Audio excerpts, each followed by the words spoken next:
Bien-aimés, je vous salue au nom de Jésus-Christ. Je crois que vous avez passé une bonne journée. Que Dieu vous bénisse et je continue à bénir mes amis, mes collègues, tous les hommes de Dieu qui prient pour moi. Je vous bénis davantage. Que le Dieu Tout-Puissant vous accorde sa grâce.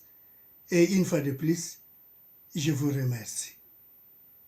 Alors, nous allons passer par un moment d'abord de prière, après ça sera un moment d'adoration et ensuite nous allons écouter la parole de grâce.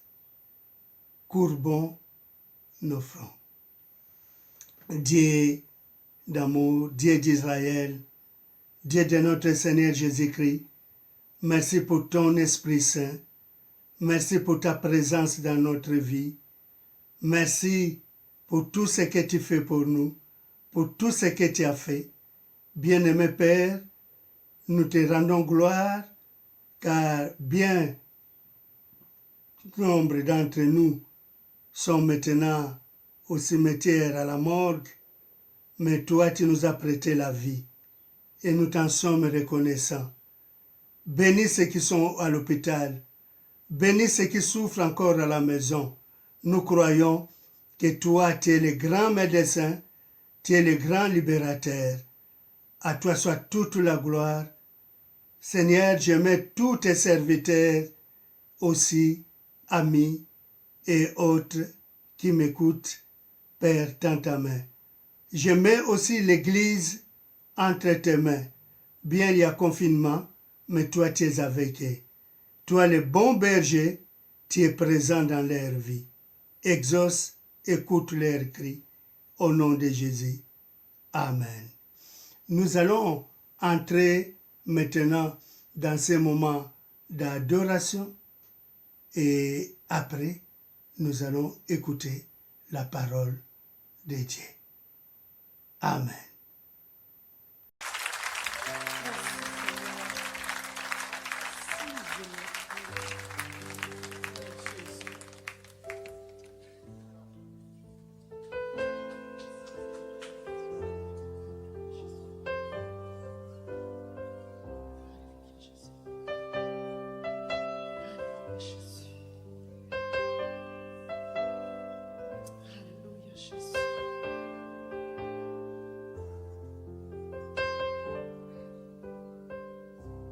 Si je me tais, oh, j'apprendrai à écouter la voix de mon berger.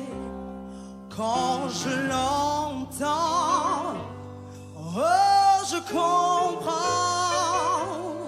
qu'il a payé pour ma. Si je me tais, oh, j'apprendrai à écouter la voix de mon berger. Quand je l'entends, je comprends, qu'il a payé pour ma liberté. Si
Oh Dieu. Alléluia. Gloire à toi, papa. Acclamez-le fort, fort, fort. Fort encore. Oh, merci Seigneur. Que le peuple de Dieu puisse entrer dans l'adoration, puisse glorifier le roi des rois. Merci Seigneur.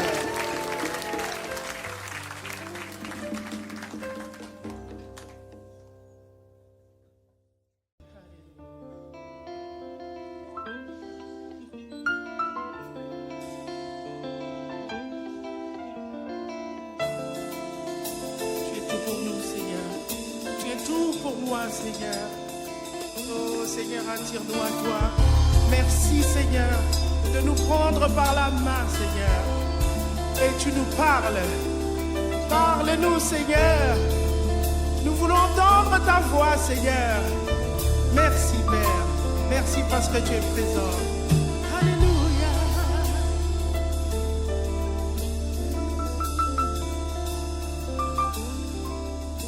Seigneur, je veux entendre ta voix.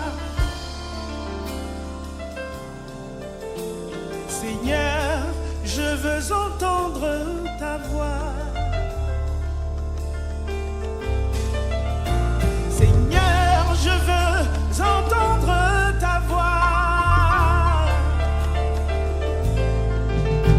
Seigneur, je veux entendre ta voix. Alléluia, Seigneur. Seigneur, je veux entendre ta voix. Merci, Seigneur, parle-nous. Seigneur,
voulons entendre ta voix.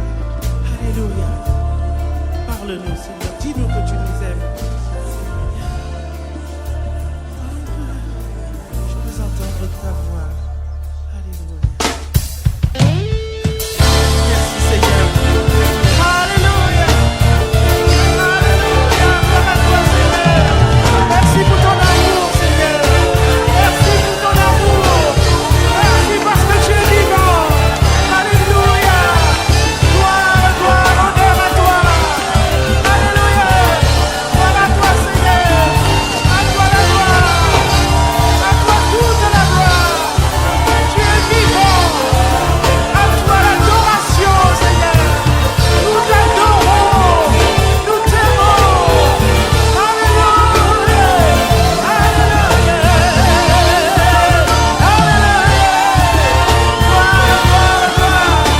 Tu es digne d'être adoré. À toi toute l'adoration. Gloire à toi, Seigneur. Gloire à toi, Éternel. Alléluia. À toi la gloire. Oui, Seigneur.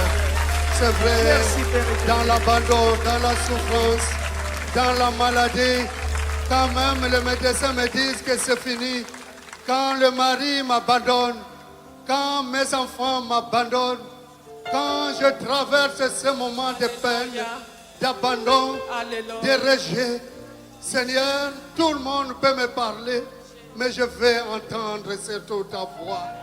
Quand tu me diras que tu es avec moi, quand tu me diras que tu m'aimes, c'est cette voix que je veux entendre.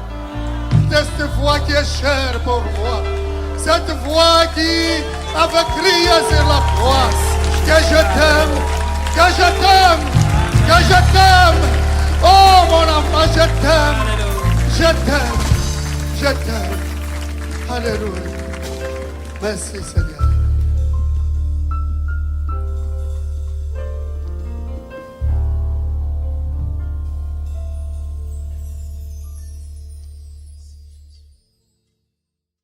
Mes bien-aimés, comme nous venons de passer un bon moment dans la présence du Seigneur, l'adoration, la louange, maintenant nous allons écouter la parole de Dieu, la parole du jour. Que Dieu vous bénisse, courbons nos fronts et prions. Seigneur, Dieu de grâce, Seigneur, Dieu trois fois saint, Seigneur, Dieu d'amour, je te présente ce moment, ta parole, ô Dieu. Je sais que tu es présent. Bénis ta parole, laisse que cette parole soit utile pour tes enfants et que ça puisse avoir un impact dans leur vie spirituelle, corporelle et dans tous les domaines de leur vie. Parle-nous, soutiens-nous au nom de Jésus-Christ. Accompagne ta parole par ton esprit. Amen. Alors, Amen. Amen, soyez bénis. Vous savez que toutes les fois, Dieu nous parle. Il y a toujours un sujet qui nous concerne. Et aujourd'hui encore, Dieu a quelque chose à nous dire, à dire à son peuple, à ses enfants. Alors, le thème d'aujourd'hui, c'est l'importance de l'Église. L'importance de l'Église et pourquoi nous voyons beaucoup de personnes qui parlent de l'Église, qui traitent l'Église comme elles veulent, mais aujourd'hui, je vais survoler, prendre quelques exemples pour vous parler réellement de l'importance de l'Église. Sans tarder, je commence par le Proverbe 22, verset 2. Et la Bible nous dit, « Les riches et les pauvres se rencontrent. C'est l'Éternel qui les a fait l'un et l'autre. » Nous voyons déjà, que ce soit les païens, que ce soit les riches, nous les voyons, le jour de leur mort, tous cherchent l'Église. On voit leur corps aller à l'Église, malgré leur notoriété, leur nom, mais dès que les personnes sont mortes, on court directement à l'Église. Alors, et dans il y a encore, la Bible dit encore, il y a pour tous un lieu pour tous. Donc, un lieu de rendez-vous pour tout le monde. Un lieu de rendez-vous pour tout le monde. Et donc, nous savons déjà, quel que soit le temps, quel que soit le jour, quel que soit le moment, on a besoin de l'Église. Sans dire qu'on a besoin de Dieu. C'est ainsi que pour ceci, je vous dis qu'on a besoin de Dieu dans votre vivant. Il se peut que vous n'avez pas connu Dieu, vous ne l'avez pas cherché, mais c'est notre lieu de rendez-vous. Alors, les riches, l'Église, aussi, ça nous montre aussi que c'est un lieu de l'égalité. Quand je dis un lieu de l'égalité, c'est tout le monde va dans la même église. Tout le monde y va. Et aussi, la mort aussi. C'est un lieu pour tout le monde. J'ai parlé de l'église et la mort aussi, c'est un rendez-vous pour tout le monde. Que tu sois roi, président, homme d'affaires, païen, femme de service, mais nous avons tous, même hommes de Dieu, nous avons un lieu de rendez-vous, encore, c'est la mort. Alors, la mort, c'est là aussi où nous allons nous trouver tous, sans exception. Là, on nous amènera, personne ne nous amènera, mais ça sera Dieu lui-même qui va décider qu'aujourd'hui tu viens. Tu ne diras pas que moi je suis riche, ou je suis païen, ou je ne croyais pas. Je ne réponds pas à ces rendez-vous. C'est un rendez-vous pour tout le monde et sans appel. Alors, là encore, nous disons aussi que la mort qui nous attend tous, un rendez-vous à tous, il y a aussi un jugement. Il faut le savoir, c'est là où Dieu est Dieu. Dieu sera Dieu, il est toujours Dieu, et là, nous n'allons pas nous échapper. C'est tout le monde. Alors, dans Ecclésiaste 9, 2, on nous dit, tout arrive également à tous. Donc, la mort arrivera à tout le monde. Arrivera, nous allons tous passer par là. Mais aussi, nous allons passer par un jugement.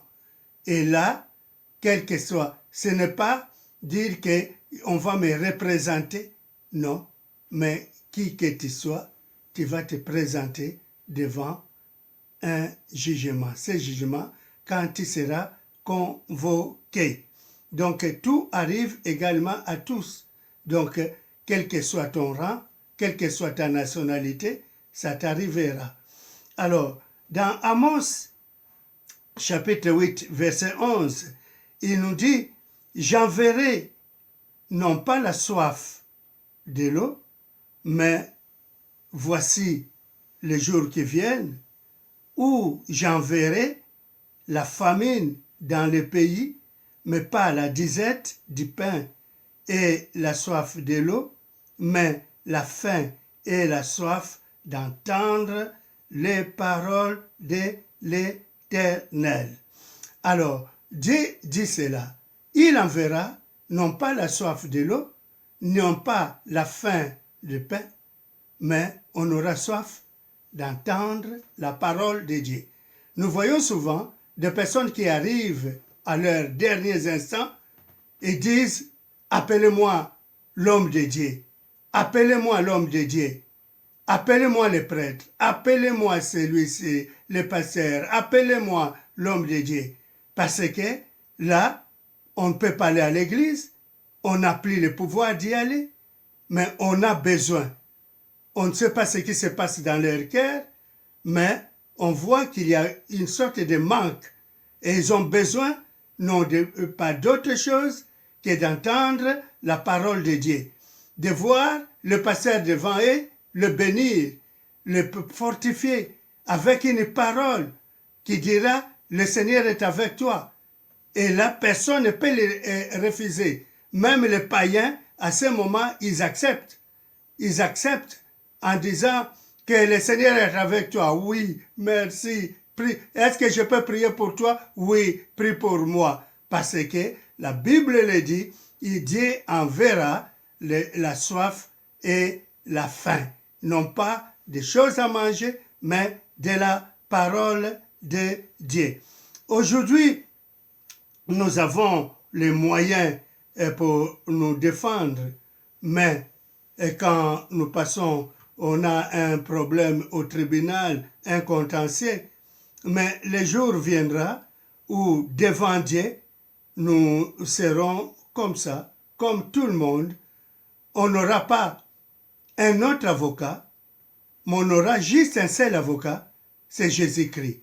Car la Bible le dit, il y aura un seul avocat, un seul intercesseur, Jésus seul.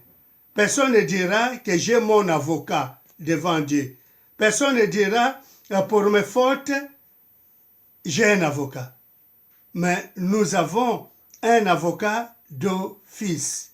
C'est ça que la Bible dit dans 1 Jean 2:1. Nous avons un avocat auprès de Dieu le Père. C'est Jésus-Christ le juste. Il est le seul avocat. Donc, écoutez-moi bien, après la mort, et quand nous allons passer au tribunal de Dieu, il n'y a pas que personne ne dira, moi j'avais des milliards de dollars, moi j'étais quelqu'un de connu, je connais un grand avocat. Il n'y en aura pas.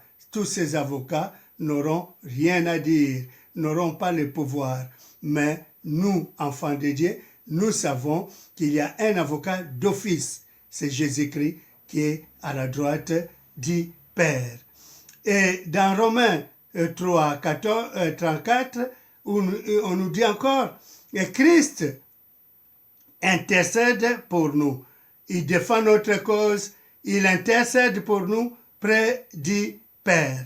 S'il n'a pas de relation, tu n'as pas de relation avec lui, qui peut te défendre? Qui peut intercéder pour toi? Ce n'est pas après la mort, ou bien le jour de la mort, mais c'est avant. Avant, nous, enfants de Dieu, nous pouvons les crier, nous avons la joie et de vous dire que gloire soit rendue à notre Dieu, gloire soit rendue à notre Seigneur Jésus-Christ. Il est à la droite du Père, il intercède pour nous et il est notre avocat. C'est lui qui défend nos causes. Parce que nul n'est juste, tous nous sommes des pécheurs, mais un pécheur ne peut pas se présenter devant Dieu. C'est pas possible. Mais pour nous, enfants de Dieu, nous savons qu'à côté de notre Père, il y a un avocat, c'est Jésus et Jésus seul. Ce n'est pas l'avocat des riches, parce que dans ce monde, il y a l'avocat des riches, des avocats des riches et des pauvres. Mais lui, il est l'avocat de tout le monde. Un avocat d'office qui a donné son corps, sa vie. Ça, c'est pour nous défendre. C'est pour nous pécher. Alléluia. Dans Osée, chapitre 10, verset 12, le prophète Osée nous dit, il est temps de chercher l'Éternel. Il est temps de chercher l'Éternel.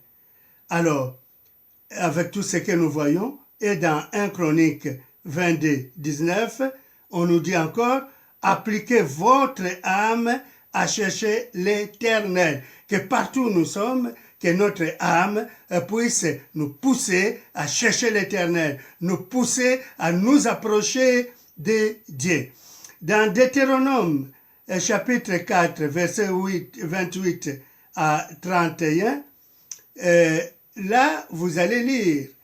Mais on nous dit, c'est là aussi que tu chercheras l'Éternel. Si tu le cherches, si tu cherches Dieu de tout ton cœur, mes bien-aimés, est-ce que ce n'est pas le moment de chercher Dieu de tout notre cœur?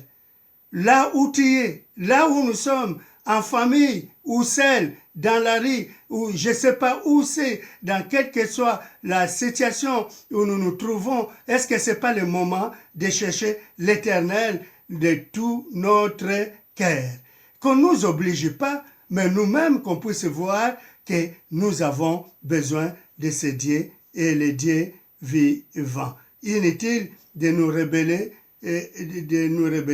Et dans Jean, chapitre 14, verset 6, il nous dit, nul ne vient au Père que par moi. Donc nous ne pouvons pas aller vers Dieu sans passer par Jésus-Christ, parce que c'est lui, seul, qui est le chemin, la vérité et la vie. Ce n'est pas une religion qui peut nous amener vers Dieu. Vous vous trompez. Ce n'est pas aussi le fétiche, la magie, notre diplôme, notre intelligence qui va nous amener vers Dieu. On se trompe. Ce n'est que par Jésus que nous pouvons avoir accès près du Père. Plusieurs personnes disent, moi, j'ai telle religion. Vous vous trompez, vous passez votre temps en vain. Aucune religion n'est morte sur la croix pour vous, si ce n'est que Jésus est seul, notre avocat, notre intercesseur. Dans 1 Samuel, chapitre 3, verset 1er, la parole de l'Éternel était rare en ce temps-là, et les visions n'étaient pas fréquentes. C'est ça qui se passe, où la parole de Dieu est rare. Vous voyez maintenant, les églises sont confinées. Maintenant, on peut pas aller prier. On peut se trouver dans n'importe quel cas, décès ou quoi, mais on cherche les portes de l'église, c'est fermé. Car le Seigneur l'avait dit, à cette époque-là, la parole de Dieu était devenue rare. Et il y aura encore un moment dans ta vie où parfois la parole de Dieu deviendra rare. Tu n'écouteras pas, tu n'auras pas l'occasion d'entendre la parole de Dieu. Et les visions n'étaient pas fréquentes. C'est ça qui se passe. Ou comme les vraies visions, les vraies prophéties ne sont pas là, sont rares, alors le diable utilise chaque personne pour parler de la part de Dieu, et c'est faux. Des faux prophètes qui s'élèvent, des faux serviteurs qui s'élèvent, c'est une honte pour nous, serviteurs de Dieu.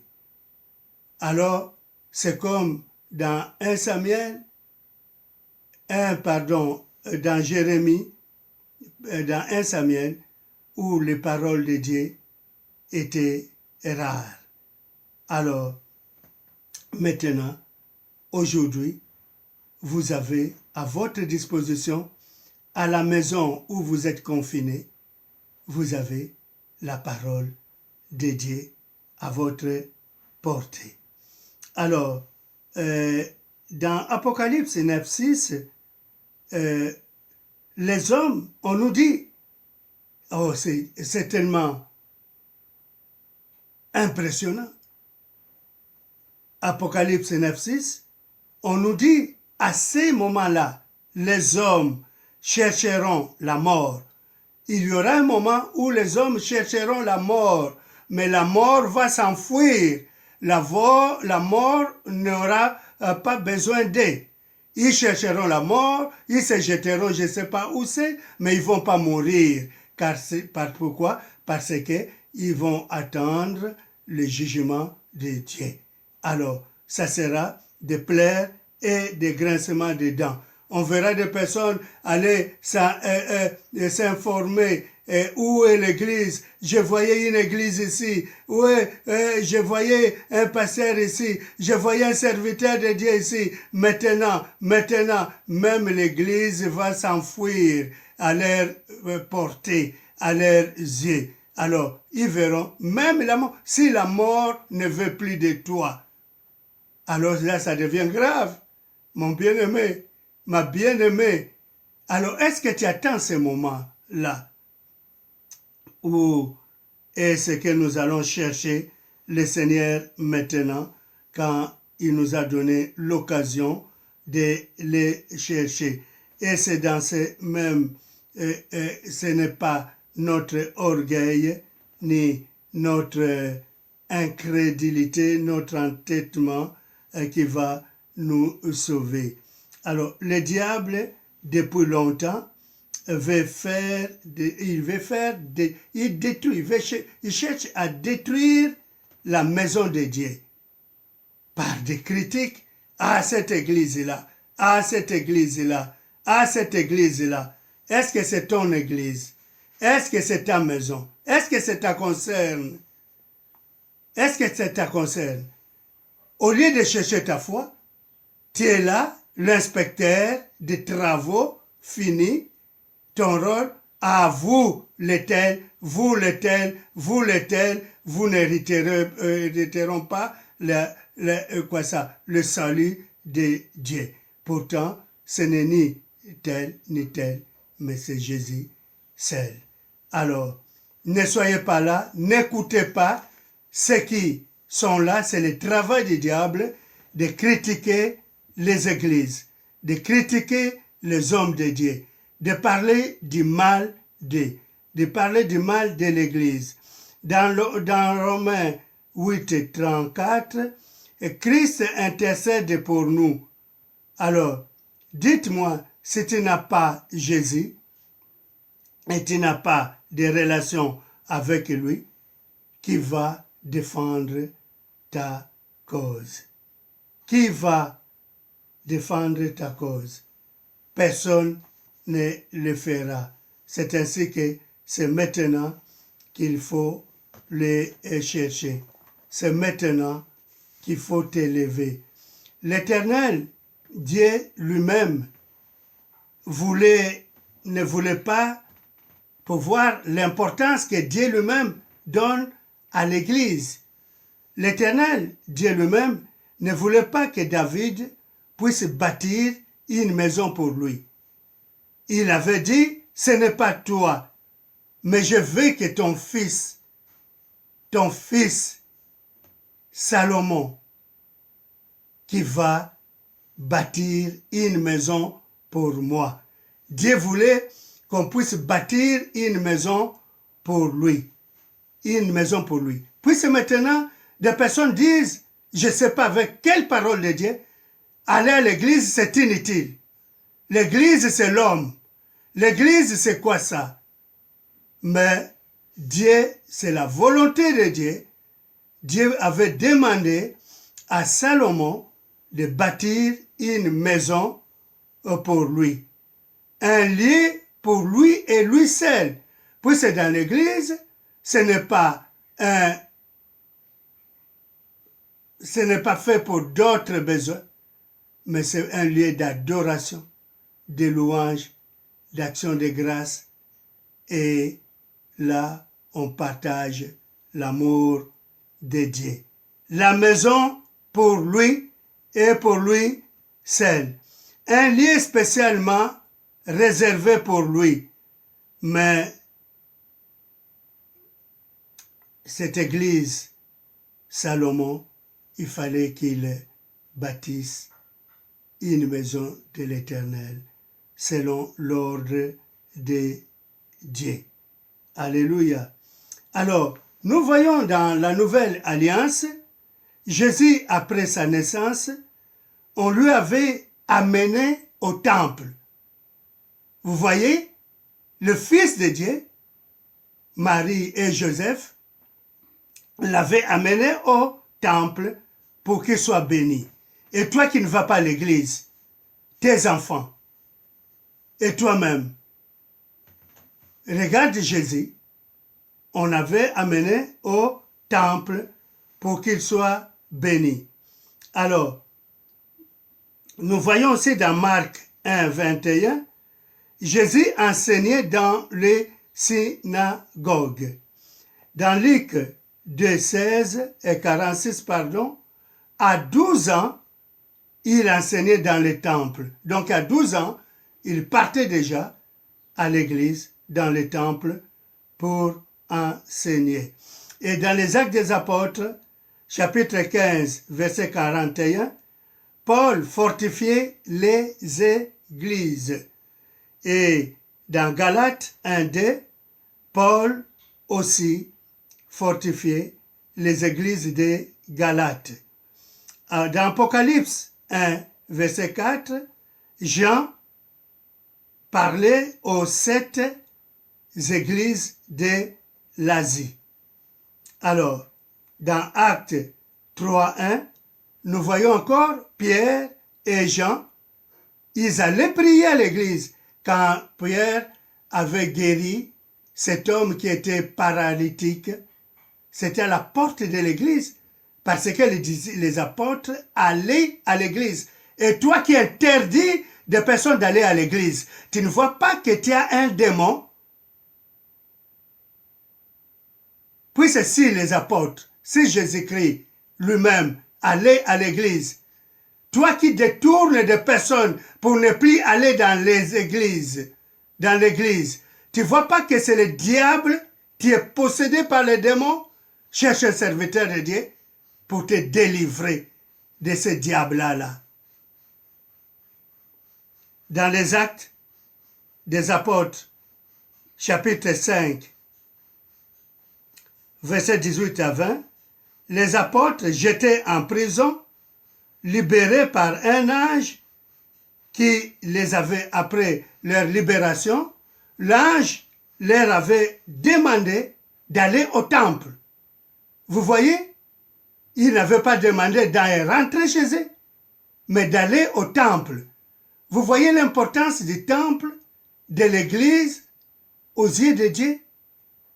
Et dans les Actes des Apôtres encore, chapitre 12, versets 4 à 5, nous voyons Pierre jeté en prison après toute la sécurité des gardes, les portes bien fermées et même enchaînées. Mais la Bible nous dit, l'Église ne cessait de prier pour lui. L'Église intercédait. Vous voyez le rôle de l'Église? Et l'Église intercédait et Dieu avait envoyé son ange venir les libérer. Pourquoi? Parce que l'Église intercédait. Alors, tu vois l'importance? Vous voyez l'importance de l'Église? Alors, bien qu'il y a Église et Église, moi je parle de l'Église de Dieu, l'Église qui confesse Jésus-Christ, l'Église qui laisse la porte au Saint-Esprit, l'Église qui confesse Jésus-Christ, qui confesse le Dieu vivant, c'est là qui marche en conformité à la parole de Dieu. Alléluia. L'Église, ce n'est pas le bâtiment, mais c'est la communauté de croyants qui tous ont donné la vie, ont accepté Jésus-Christ dans leur vie. Cette Église spirituelle qui est aussi appelée corps de Christ. Corps de Christ. Parce que ce sont les rachetés, des personnes qui ont accepté Jésus comme Sauveur et Seigneur, passés par les eaux de baptême, et ce sont ceux-là qui forment l'Église.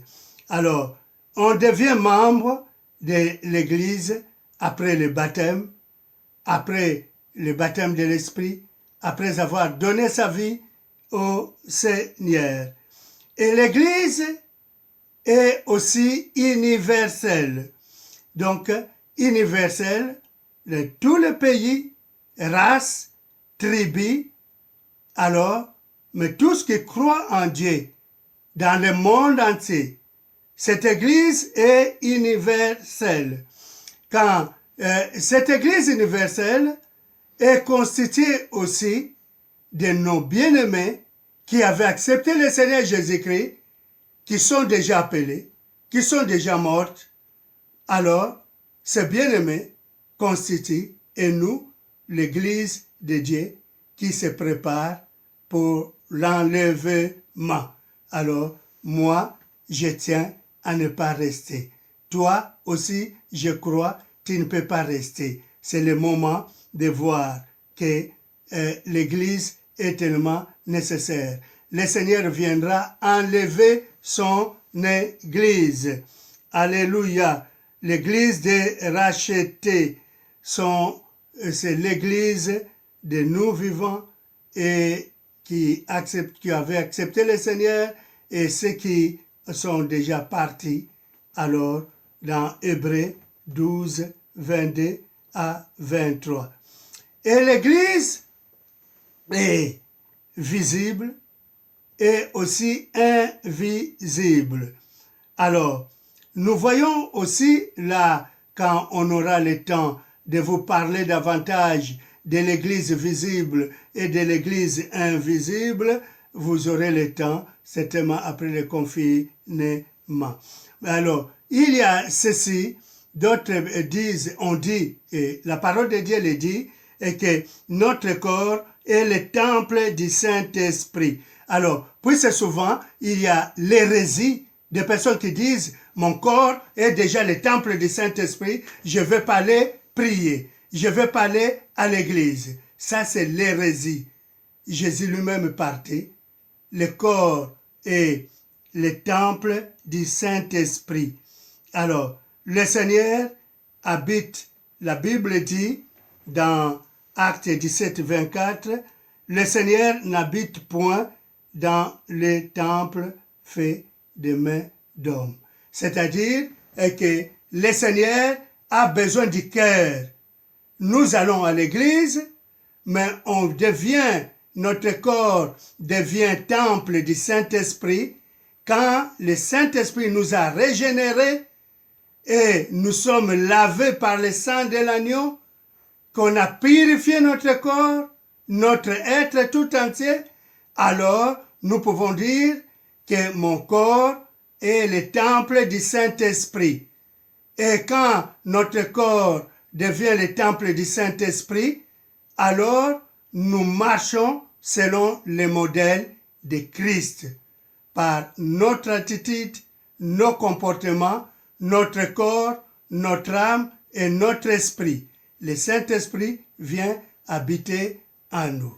Alors, bien-aimés, c'est ce message que j'avais à vous annoncer ce soir, est que l'Église de Dieu, le temple du Saint-Esprit, c'est nous, mais cela ne nous interdit pas d'aller dans l'Église. Il y a des choses qu'on fait à l'Église qu'on ne peut pas faire à la maison. Pourquoi ceux qui ne vont pas à l'Église ne disent pas « je dois célébrer le mariage à la maison chez moi ». Parce qu'il y a même l'hérésie de personnes qui viennent n'aller plus à l'église, moi, je vais vous baptiser. Sur quel ordre? Moi, je vais vous donner le repas du Seigneur. Sur quel ordre? Toi-même est rebelle, pécheur, pécheresse, qui se détourne de la voie de Dieu. Et tu veux encore introduire et amener les gens à la rébellion. Toi-même, tu es rebelle. Et comment est-ce que le Saint-Esprit peut habiter en toi? Alors, bien-aimé, le message, Dieu tend sa main. Il dit, venez à moi. L'Église est là. Venez à moi. Venez à lui. À l'Église où vous allez partager l'amour, la fraternité, la joie. Que personne ne te chasse de la maison de Dieu. Si tu avais rétrogradé, Reconnaissez-la et le courage de revenir dans la maison de ton Père, là où ton Dieu t'attend, là où ton Dieu t'attend, quelle que soit la situation, le problème qui t'a chassé de la maison de ton Père, et le courage de revenir. Et si tu n'avais pas aussi le temps de venir dans la maison de Dieu, prends ce courage.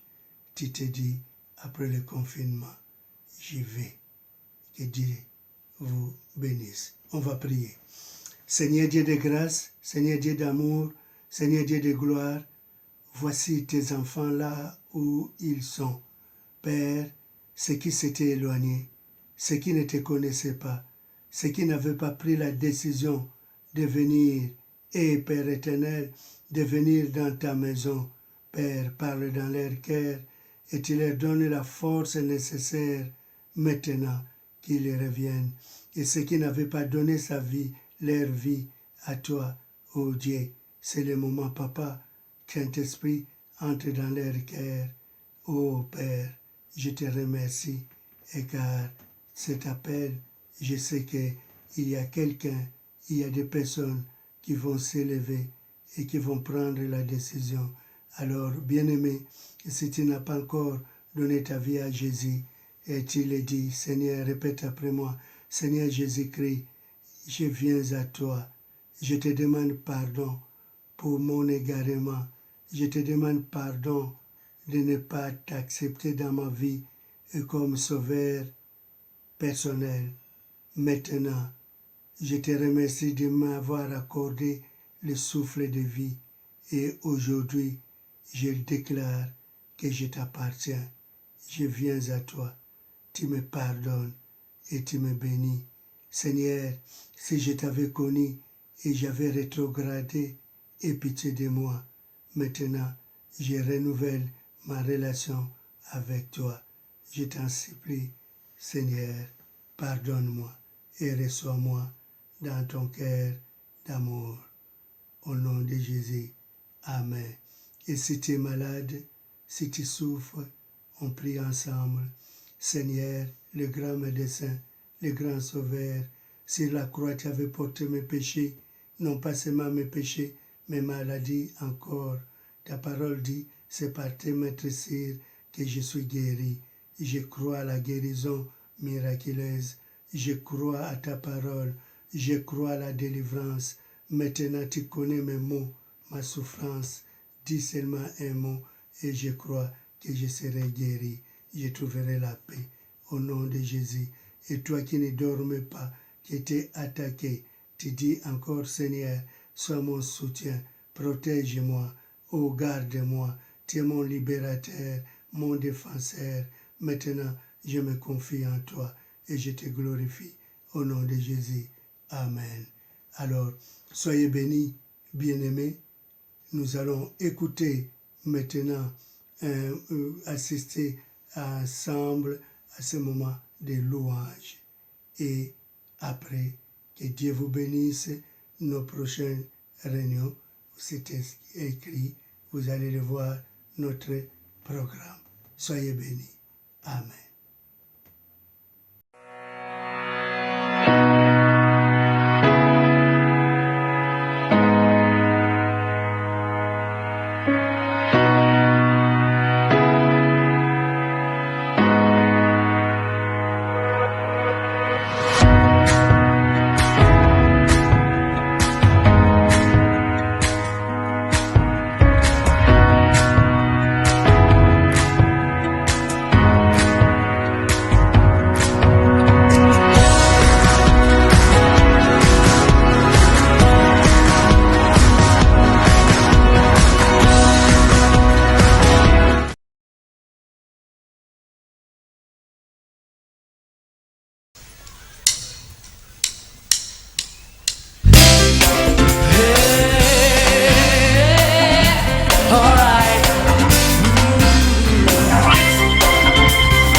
chemin, celui qui mène en paix, suivons-le. The way can be hard and dangerous, but ask Him strength, courage. In the name of Jesus, He can rescue you. To bear, ask Him, and He will love. Jesus is love, and the way, He's the one who leads to the Father. Let's follow Him. The way can be hard and dangerous, but ask Him strength, courage. His name is Jesus, He can rescue you. Today, ask Him, He will love. Oh, listen to me, listen to my voice, listen to me, listen to me.